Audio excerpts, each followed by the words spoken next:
Jesus é para você. Versículos. O primeiro fala sobre corações endurecidos. Versículo 40 diz: endureceu-lhes o coração. O capítulo de número 13, versículo de número 2, fala sobre o coração de Judas. O coração é entregue a Satanás. O capítulo de número 14, versículo 1, fala sobre o coração da igreja, o coração dos discípulos, o coração daqueles que têm compromisso com Jesus, que Jesus tem compromisso com eles, o coração que Jesus consola. O capítulo de número 12 é quando Jesus ministra seu último sermão. Porque no capítulo 12 ele prega um sermão geral antes da cruz.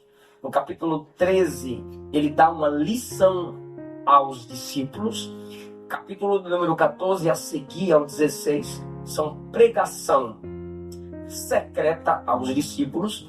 E capítulo 17 é uma intercessão pelos discípulos e pela igreja que somos nós. No capítulo 12, quando Jesus acabou a sua pregação geral, o Pai bradou. Porque no fim de sua mensagem, Jesus disse: Pai, glorifica o teu nome.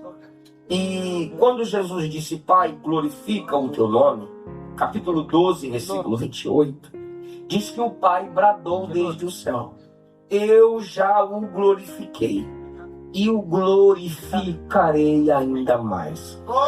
Quando o Pai bradou essa resposta a Jesus, havia ali uma grande multidão. Por isso eu disse que a pregação do 12 é uma pregação geral. A multidão que estava ali não conseguiu entender. Ouviu a voz, mas disse que foi um trovão. Porque aquela voz veio para provar que o Pai ouve Cristo e que Cristo ouve o Pai. Jesus disse no versículo de número 30 que aquela voz não veio por causa dele, mas por causa da multidão. Por que a voz não veio por causa de Jesus, mas por causa da multidão? Porque a multidão é quem precisava de um sinal ou de um milagre para crer em Cristo. Cristo não vivia pedindo sinal ao Pai para confirmar sua chamada. A multidão que duvidava, não Jesus. Jesus nunca duvidou que ressuscitaria. Jesus nunca duvidou da sua missão. Já que a multidão duvidava, o Pai bradou. Jesus, além de discernir o que o Pai disse, Jesus discerniu o propósito do Pai ter dito. Então Jesus diz: o propósito da voz não foi por mim. Eu já sei que o Pai glorificará o nome dele. O propósito desse som, desse brado, foi para despertar vocês. De repente Jesus diz: eu serei levantado. Estava falando da cruz. E atrairei todos a mim. Quando Jesus disse que seria levantado, o versículo 33 explica por que Jesus usou a expressão levantado. Em nosso tempo dizer, vou levantar, você pensa, vai levantar da cama, vai levantar da cadeira, vai levantar do sofá. Mas no tempo de Jesus, essa linguagem, quando eu for levantado da terra, não é ser levantado, é quando eu for levantado da terra. A expressão no tempo de Jesus, ser levantado da terra, indicaria crucificação. Então, quando Jesus disse, quando eu for levantado da terra, eu atrairei todos a mim, eles então entenderam.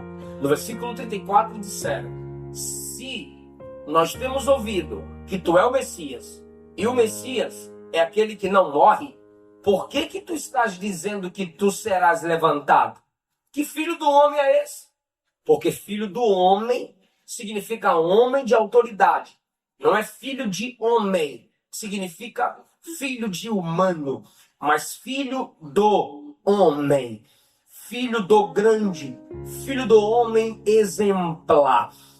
Filho do homem Messias. Como que tu dizes que és o Messias? Se tu dizes que serás crucificado, que serás levantado da terra. Jesus então não quer dar mais explicações. Ele já está no final do seu ministério terrenal. Então Jesus prova para a multidão que eles tiveram a última oportunidade. A última oportunidade de Jesus estar entre eles fisicamente. Então Jesus diz, nos versículos 35 e 36, ainda por um pouco, a luz está convosco. Ou seja, Jesus ainda estaria com os discípulos, ainda entraria em Jerusalém, ainda seria julgado, ainda seria condenado, ainda seria crucificado. Ainda um pouco, a luz está convosco. Andai, enquanto tendes luz, para que as trevas não vos apanhem. Porém, está chegando a hora que a luz será tirada. E no versículo 36 ele diz, tendes luz, crede na luz, para que vos torneis filhos da luz. E Jesus, dizendo isso, se retirou. Quando Jesus se retirou, ele estava demonstrando que a falta de sua presença é as trevas. Eles estavam diante de Cristo fisicamente, mas não aproveitaram a oportunidade. Quando Jesus se retira, João vai explicar o porquê que a multidão rejeitou a mensagem de Jesus. Por que ao se retirar, por que a multidão não seguiu Jesus? João explica no 37. Embora Jesus houvesse feito muitos sinais diante deles, para se cumprir a palavra do profeta Isaías, Senhor, quem creu em nossa pregação? Por isso eles não creram. Entenda, por favor, estamos chegando agora no versículo que eu li. João está lembrando de um versículo do ministério do profeta Isaías. E o profeta Isaías fala essa pergunta, quem creu em nossa pregação? E a quem foi revelado o braço do Senhor? Crer na pregação é valorizar o que se ouve. A quem foi revelado o braço do Senhor? Ele está dizendo, Deus fez milagres na vida de quem? E os irmãos sabem que o povo que mais viu milagres na Bíblia foi o povo de Israel. No Antigo Testamento, no ministério de Cristo, e os judeus, através dos apóstolos. Apesar de tantos milagres, eles não podiam crer. Trazendo para os nossos dias, a igreja pode crescer, a igreja pode pregar, milagres podem acontecer, como estão acontecendo agora. Pode não estar acontecendo diante dos seus olhos, mas é porque Deus não está fazendo aqui que Deus não está fazendo. Então, a igreja pode fazer o que veio para fazer, mas existem pessoas que não crerão. Existem pessoas que, por mais bíblica que seja a mensagem, por mais belo que seja o seu testemunho, por mais ungido que seja o seu louvor, por mais qualidade que você tente oferecer para que o evangelho lhes seja pregado, existem pessoas que simplesmente não se comoverão. Ao contrário de muitos de nós, que já estamos acostumados com louvores, já estamos acostumados com pregações. Mesmo assim, a gente se empolga com o louvor ungido. Mas existem pessoas, olha a diferença. Mesmo você acostumado com pregações, você ainda para ouvir um pregador. Mesmo você já tendo lido a Bíblia tantas vezes, você ainda abre a Bíblia para ler. Mas existem pessoas que nunca viram um louvor ungido, ou uma palavra bela, ou um texto bem explicado, e não estão nem aí. A televisão pode estar ligada e eles se empolgam, mas diante da palavra não há nenhuma reação de alegria. É bom estar aqui, ou eu estou aqui porque alguém me convidou para estar. Se tivesse um lugar para melhor eu estar, lá eu estaria. Se não me convidasse, eu também não estaria aqui. Eu estou aqui porque eu quero estar aqui. Se eu não estivesse aqui, eu também não estaria aqui. Eu não estaria perdendo nada com isso. O que é esse tipo de gente? São pessoas do versículo de número 40. São pessoas insensíveis. Cegou-lhes os olhos e o coração se lhes endureceu. Quando que o profeta Isaías falou sobre corações endurecidos? O profeta Isaías falou sobre corações endurecidos no contexto da idolatria. Duas coisas marcam o ministério do profeta Isaías. Primeiro, ele é o profeta messiânico. Ele é o profeta que mais profetizou sobre a vinda de Cristo. Segundo, ele é o profeta que mais enfrentou a idolatria no meio do povo. Então, Lembrando do Salmo 115, quando a Bíblia é geral, independente da religião católica ou evangélica, quando está escrito lá, tornem-se semelhantes aos ídolos aqueles que se prostram diante deles. Ou seja, é uma maldição lançada sobre aqueles que se prostram diante de ídolos. Porque o Salmo 115 diz que os ídolos têm boca e não falam, têm pé não anda, tem olho, mas não vê. Tem ouvido, mas não ouve. Tem mão, mas não estende. E o Salmo conclui: tornem-se semelhantes a eles. Tornem-se semelhantes às imagens de escultura. Todos aqueles que a eles oram, tentando chegar a Deus. Quando você chega no profeta Isaías, ele diz: o coração dos homens se endureceram. Seus olhos se secaram. E eles não conseguem entender com a mente, para que sejam curados. Curados de quê? De cegueira.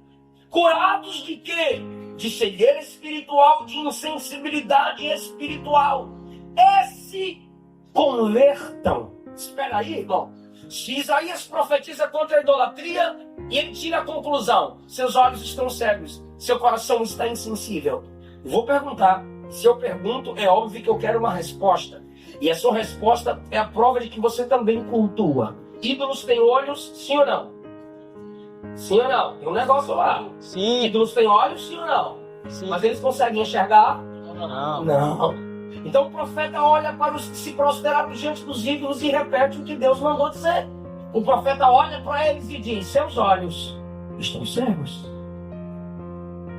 Mas quem é o cego? Quem tem o olho e vê, ou quem tem o olho e não vê? É claro, quem tem olho e não vê é cego. E quem não tem olho também é cego. Mas o profeta olha para o ídolo e diz: o ídolo tem olho e não vê, é cego. O profeta olha para quem se prostra diante do ídolo e diz: você tem olho, mas também não vê, você é cego.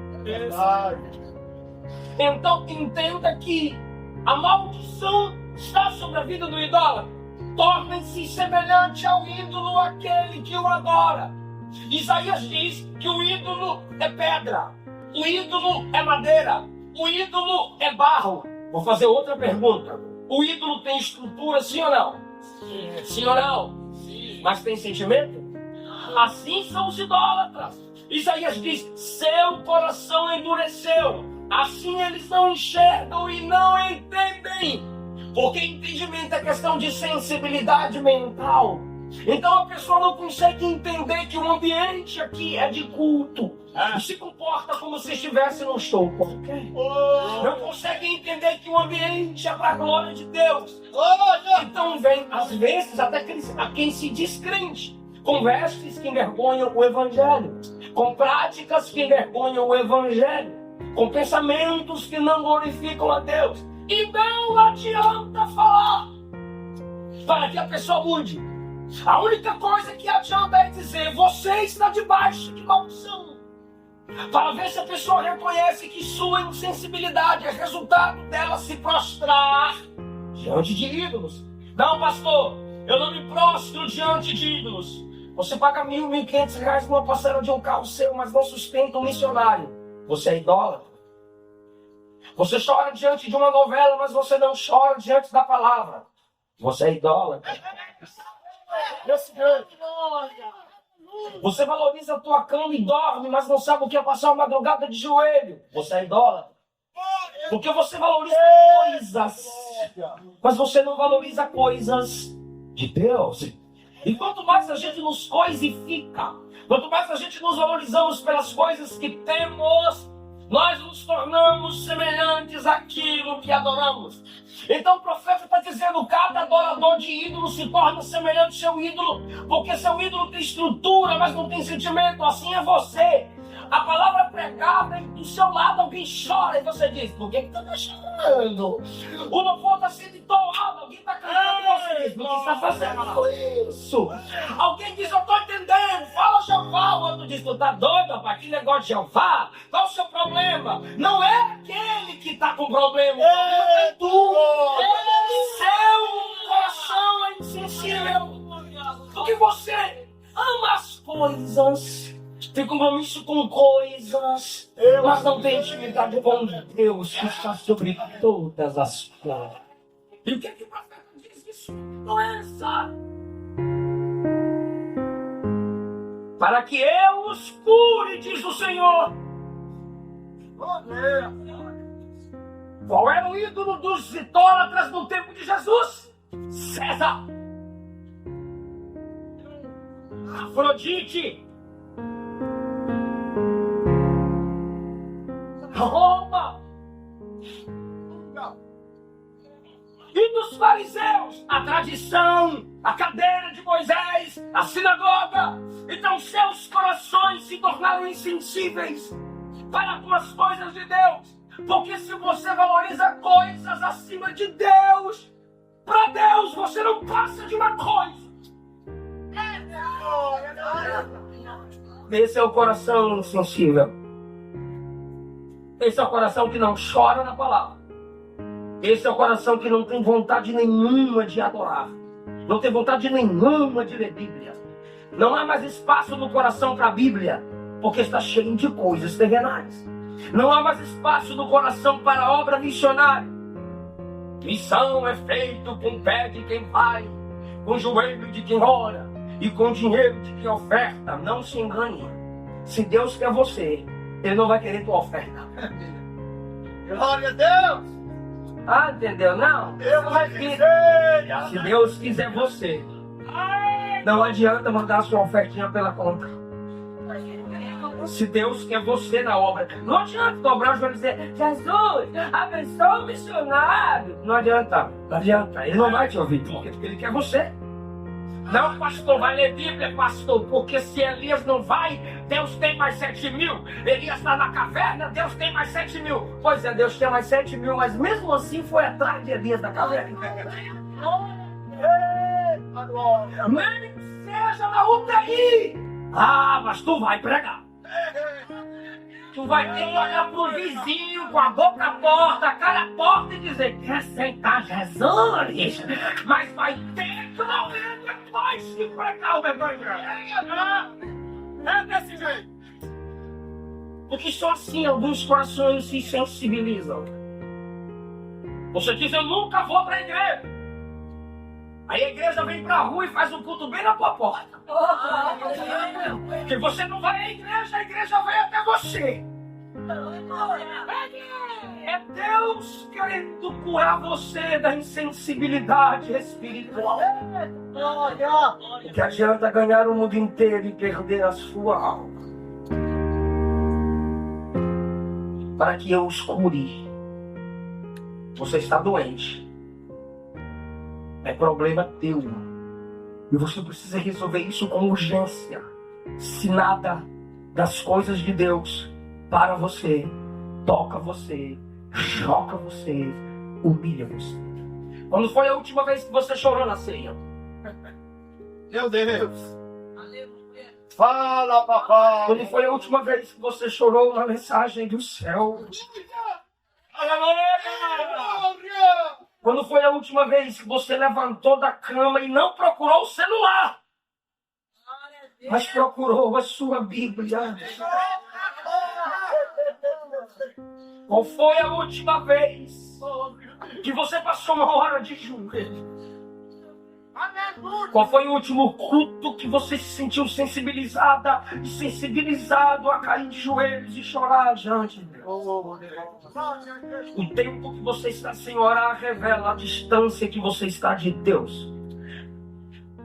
É verdade. Se você está na igreja, mas não ora, não chora, não lê Bíblia, você é fake.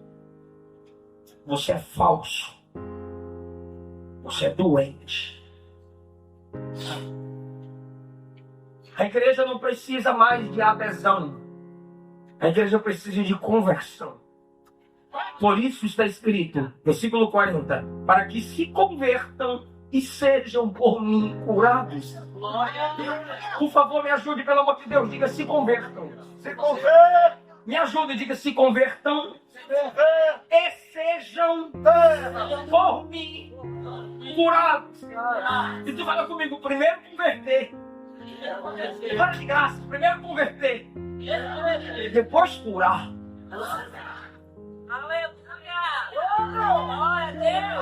Primeiro você se converte, depois ele te cura. E o que é se converter? Abrir mão. Abra mão da idolatria. Abra mão de brigar por dinheiro. Abra mão de internet, de TV. Se converta.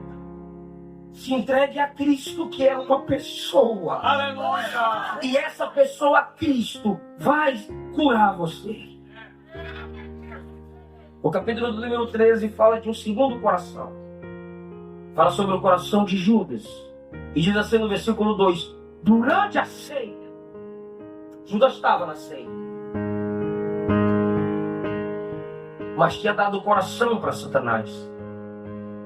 É gente que está na ceia, mas não discerne o propósito da ceia, que é um esperar pelo outro. É gente que está na ceia, mas não discerne o propósito da ceia, que ceia é para quem já morreu para o mundo, entrou nas águas, e para quem já ressuscitou em Cristo ao levantar das águas.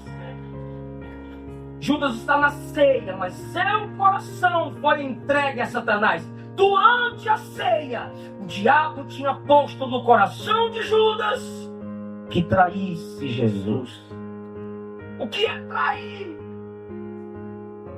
Trocar, desvalorizar, abrir mão, dar preço ao que tem valor. No capítulo 13, Jesus lavou os pés de 2 discípulos. Diga, de todos. Até os pés de Judas foram lavados. Jesus lavou os pés daquele que caminharia para vendê-lo por 30 moedas de prata. Deixa eu falar um negócio aqui. Se você der seu coração para Satanás, Jesus vai valer 30 para você. Como assim, pastor?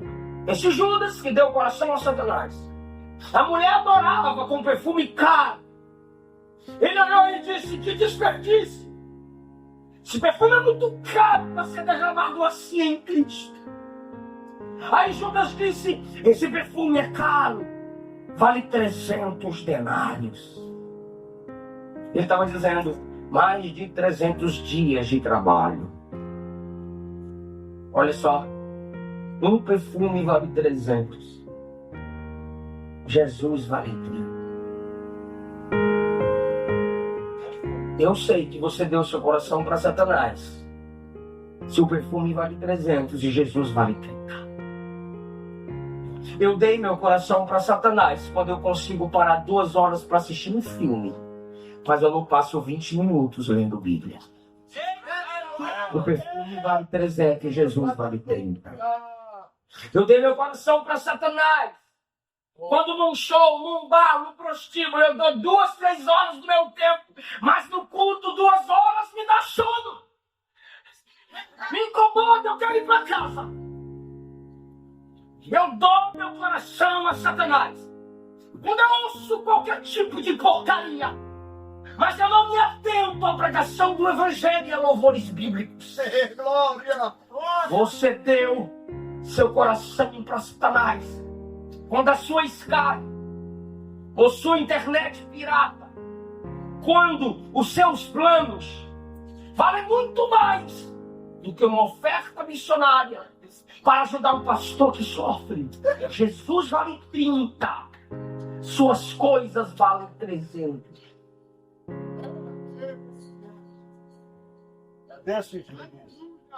Quando se dá o coração a Satanás, Mateus capítulo 27, e Judas saiu a se enforcar. Porque quando você peca, você tem que dar o coração a Jesus, dizendo: lava, limpa, restaura e regenera. Oh, meu Deus! Porque tem gente que você faz um apelo que aceita Jesus, ele diz: não, eu tenho que resolver umas coisas, eu não estou preparado. Olha, desculpa, eu não estou preparado. Mentira! Não seja bobo. Você vai ser mais inteligente, não é quando dá desculpa, não estou preparado. Mais inteligente é dizer, tá tudo bagunçado aqui dentro. A minha vida tá toda desorganizada. Entra, Jesus. Arruma do jeito que o Senhor quiser. Entra, Jesus. Faz a obra em mim. Porque eu não consigo. Aleluia. Mas você tem duas opções. Se você não dá o coração para Jesus, é porque você já deu a Satanás. E quando você dá o coração a Satanás, o diabo diz assim, se enforca. Quando você dá o coração a Satanás, o diabo diz, tira a sua vida. Quando você dá o coração a Satanás, o diabo diz, não vale a pena viver.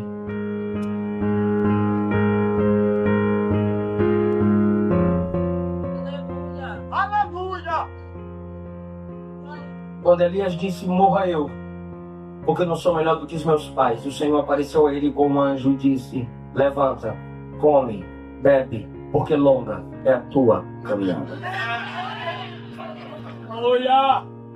Glória. Quando Jó disse, se risque do calendário o dia do meu nascimento, melhor me é morrer. Deus desceu a ele e disse, veste roupa de macho, fica em pé. Eu te pergunto, você me responde. Deus começou a fazer um monte de perguntas. Aí Jó teve que responder no capítulo 42. Não quero mais morrer.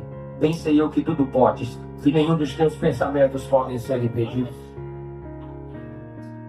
Glória. Jonas disse, prefiro morrer, porque o sol me afligiu. E o que Deus fez? Fez uma borboleira crescer e chamou a atenção dele depois. Deus não matou quem desejou a morte na hora da dor. Porque se você dá o coração para Jesus, Ele vai te dizer, eu não sou a morte, eu já venci a morte, eu sou a vida. Aleluia. Moisés disse, me mata, eu não parei esse povo, números 11. Deus desceu a ele e disse, fica em pé, Moisés. Estou em pé, Senhor. Abre os braços, Moisés. Já abri os braços, Senhor. Da unção que está sobre ti, eu vou derramar sobre 70 homens. O cara queria morrer e tinha unção para mais 70. Porque quando você dá o coração a Satanás, ele suga as suas forças e diz que não vale a pena lutar, não vale a pena tentar, que é melhor você desistir. Não dê ouvido a Satanás. Satanás é morte, Jesus é vida. E ele está dizendo, me dá o teu coração, filho meu. Anule a voz de Satanás na sua alma. Judas deu o coração a Satanás. O diabo tirou sua vida. Até crente dá o coração para Satanás e perde a vida. Judas era apóstolo. Judas estava na ceia.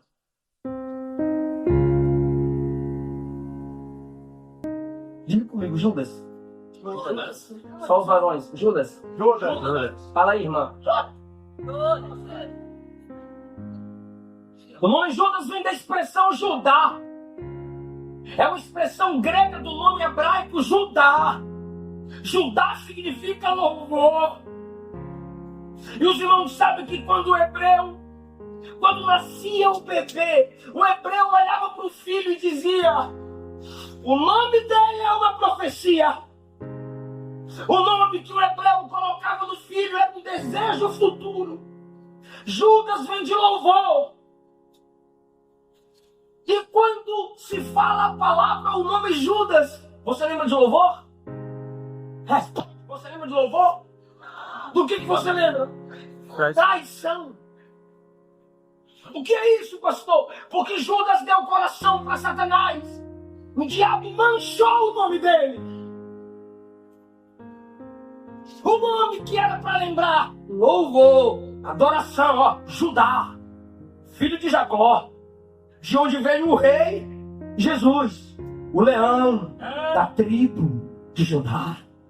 Judas, dentre os apóstolos, era o homem que tinha o nome mais forte. Mas um diabo envergonhou o seu nome. Porque se você dá o coração para Satanás, se você deixa o diabo te dominar com a mágoa, se você deixa o diabo te dominar com a ira, se você deixa o diabo te dominar com a vingança, se você deixa o diabo te dominar com as obras da carne, ele vai sujar seu nome. Ai, Deus! Ele vai manchar a história da sua família. Vai manchar seu caráter, mulher. Vai manchar seu caráter, homem. Vai manchar seu nome, autoridade. Vai manchar seu nome, pastor. Vai manchar seu nome, polícia. Vai manchar seu nome, obreiro. Vai manchar seu nome, cantor. Vai manchar seu nome, pregador. Vai manchar seu nome, músico. Vai manchar o nome de sua família. Está disposto a falar algo comigo? Diga o diabo, tira o meu nome e mostra minha fraqueza. Vou perguntar de novo. Do que você lembra quando você escuta o nome Judas? Traição. Mais do que? Desleal. Maldade. Fala deslealdade. Deslealdade. Dá preço àquilo que tem valor. Abrir mão por um momento. Trocar a eternidade por causa de um momento. Olha o que o diabo faz. Anula o nome do homem. E deixa o seu erro na história. Mas graças a Deus que tem o sangue de Jesus. E pelo sangue de Jesus ele anula a fraqueza.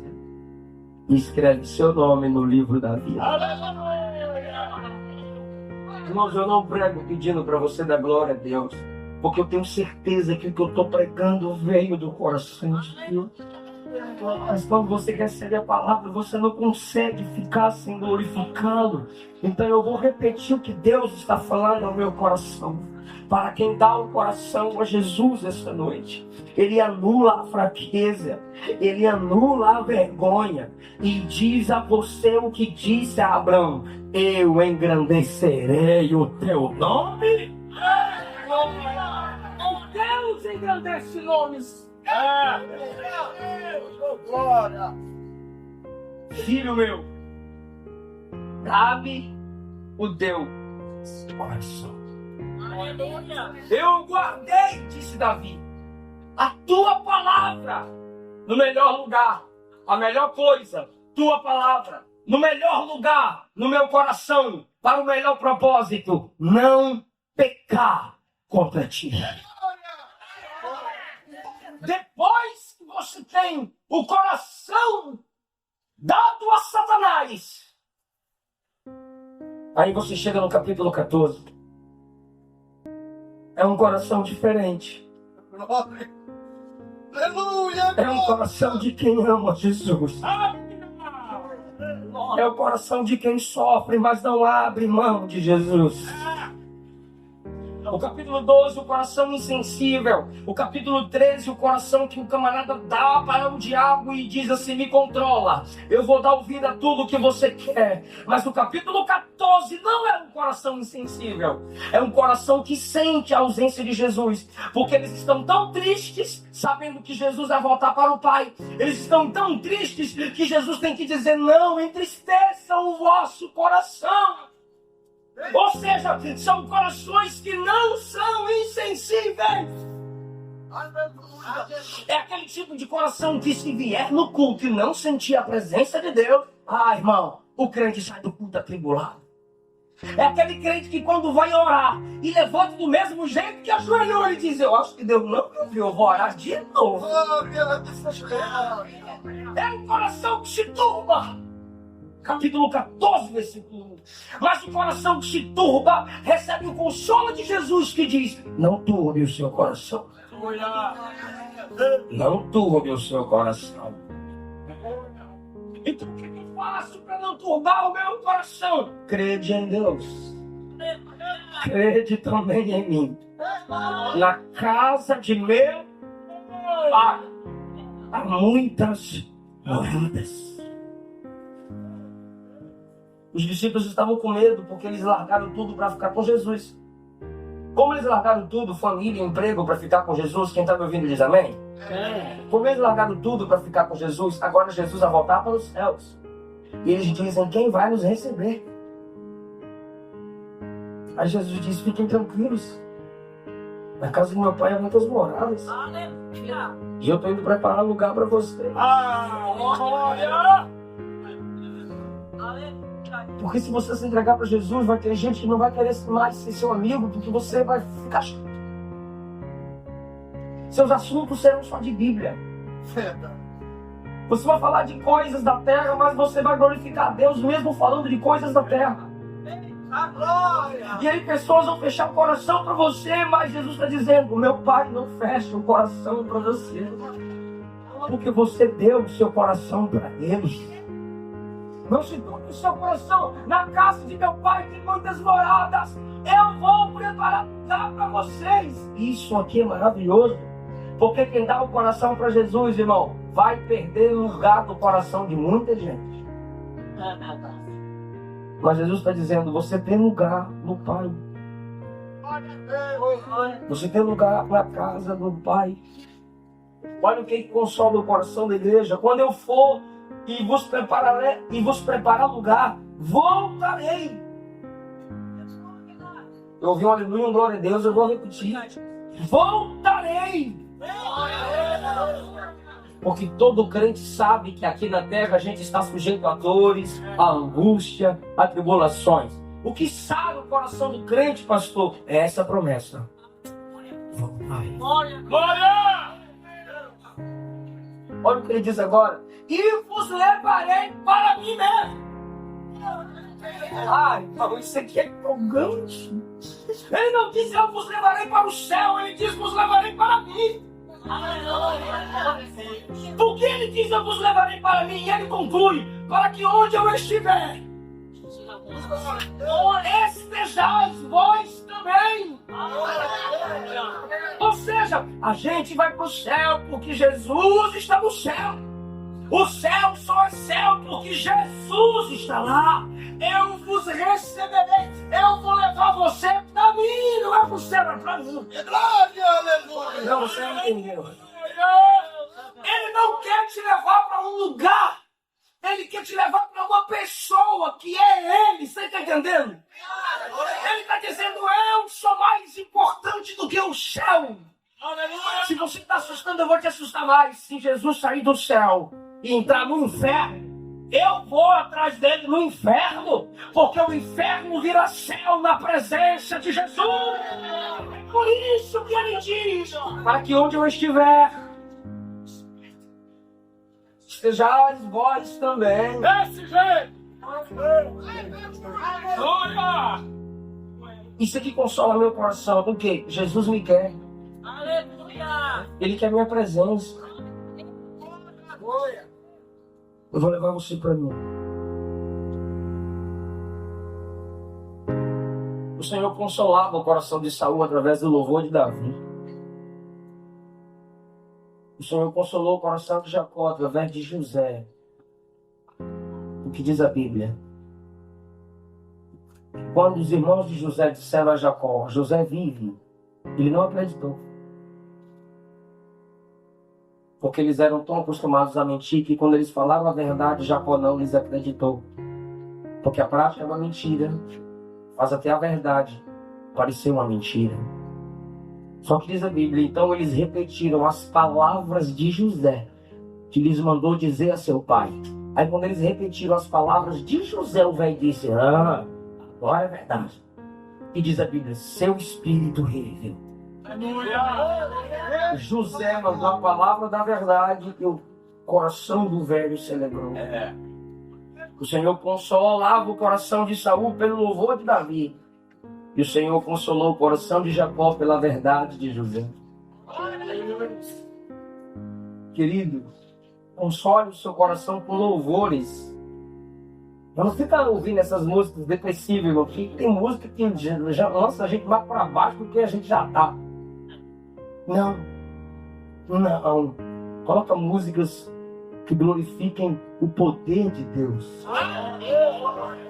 Davi tocava a harpa, e a harpa é um instrumento tocado de baixo para cima, e o coração dele se consolava. Fale a verdade com amor, porque a verdade consola os corações atribulados.